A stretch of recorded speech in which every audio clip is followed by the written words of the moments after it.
Hey everyone, and welcome to this explainer. Today we're diving straight into a really fascinating engineering problem, taming chaotic, pulsating electricity. You see, when we use a basic rectifier to convert alternating current, or AC, into direct current, or DC, the output we get isn't exactly a smooth, clean line of power. It's bumpy, it's chaotic, and it's filled with unwanted ripples. If we fed that unrefined, raw power directly into our sensitive modern electronic devices, well, they simply wouldn't function properly. We literally have to clean it up. So today, we're going to see exactly how that's done. Here's a quick look at our roadmap. First, the need for pure DC. Next, 3 types of filters. Then, we'll multiply the voltage, specifically looking at the half-wave doubler. And finally, a showdown, crystal versus vacuum diodes. All right, section 1, the need for pure DC, isolating smooth power. Okay, let's dive into this. So, our rectifier output is a chaotic mix of steady direct current and unwanted alternating current. To isolate the smooth power, we introduce our primary solution, the filter circuit.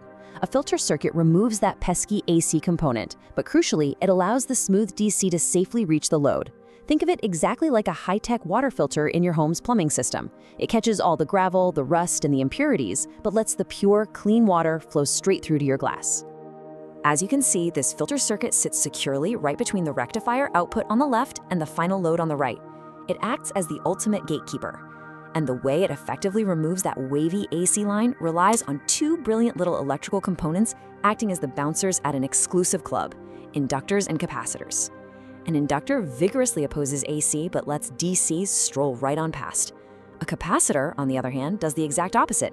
It gladly passes AC through but acts as a total brick wall to block DC. Moving right along to section 2. 3 types of filters, taming the current. Let's see how this actually builds, putting these bouncers to work. We're going to look at the specific tools we use to tame this current, starting with the most basic filter setup. First up is the highly popular capacitor filter circuit. Notice how the capacitor, labeled C, is placed right across the rectifier output, essentially in parallel with the load. Imagine this capacitor like a giant sponge in our plumbing analogy. When the voltage surges up, the sponge soaks up that excess energy, charging itself.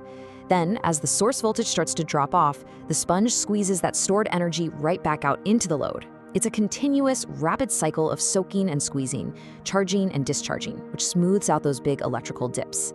Because of its incredibly small size and low cost, it's fantastic, but keep in mind it's primarily preferred for small load currents, usually under 50 milliamps. That's the kind of current you'd find in a small transistor radio. Now, our strategy changes a bit when we look at the choke input filter. Here, we've placed a choke, which is an inductor, labeled L, in series with the output. Like we established just a minute ago, this choke offers massive, high opposition to the passage of that fluctuating AC component, but offers almost negligible opposition to the smooth DC component. It's quite literally choking out the AC wave before it can even reach the rest of the circuit, leaving the DC to just pass right through safely to the load. So what happens if we take these individual concepts and combine them? Well, we get the ultimate filtering machine, the pi filter. This is also known as a capacitor input filter.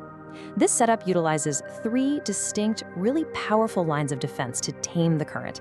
First, filter capacitor 1 steps up to bypass a massive chunk of the AC while blocking the DC. Then, the choke steps in to block the remaining AC while letting the DC flow. Finally, filter capacitor 2 acts as the cleanup crew, bypassing any tiny bit of leftover AC that the choke might have somehow missed. Now, what's really interesting here is how they work together sequentially. Just follow the journey from the input on the left to the output on the right. The highly pulsing wave enters, hits C1, and gets flattened out considerably. It continues on to the inductor L, gets choked, and flattens out even more. Then it hits C2 for that final, perfect polish. These components work perfectly in sync to smooth out the power, resulting in the pure, straight DC line you see in that top right graph. And that is exactly the pure power our modern devices are looking for. Next up, section 3, multiplying the voltage, pumping up the pressure. Okay, so we've successfully cleaned our electrical water supply. But what if our device needs more pressure? We can actually use clever combinations of diodes and capacitors to act as a pressure pump and multiply the peak input voltage. But before we explore the how, we absolutely have to remember a critical rule of physics. When voltage increases, current decreases. We must respect the law of conservation of energy. There's absolutely no free energy happening here in a voltage multiplier. While the voltage multiplies, the peak input current is decreased by approximately the exact same factor. On top of that, because of real-world circuit losses inside the diodes and capacitors themselves, your actual power output will always be slightly less than your input power. Let's look at how we do that in Section 4, the half-wave doubler, ingenious circuit action. With the physics rulebook out of the way, let's explore exactly how engineers pull this off without needing a massive heavy transformer. I want you to visualize this circuit's action kind of like a beating heart, alternating between a negative and a positive half cycle. In step 1, during the negative half cycle of the AC input, diode D1 acts exactly like a closed switch, what we call a short, while diode D2 stays open. This perfectly routes the power to charge up our first capacitor, C1, right up to the peak input voltage. Then the heartbeat flips. In step 2, during the positive half cycle, D1 suddenly opens up and D2 becomes the closed switch. Now the magic happens. Capacitor 1 and the original power source act together, series aiding each other, combining their force to charge capacitor 2 to exactly double the peak voltage.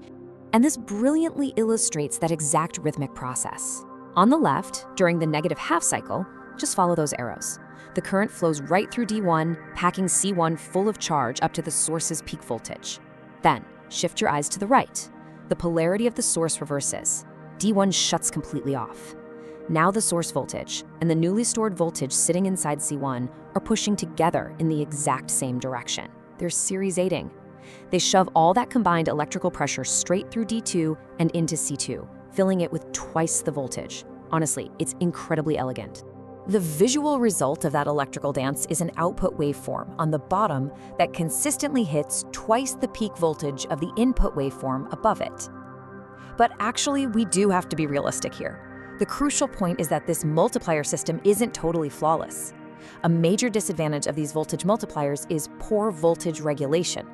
This basically means that as your device demands more current as the load increases, that beautiful double DC output voltage is going to drop considerably. To fight this inherent flaw, designers have to rely on using very large filter capacitors to help maintain that output voltage under load. Finally, we arrive at Section 5, Crystal V's vacuum diodes, a tech evolution.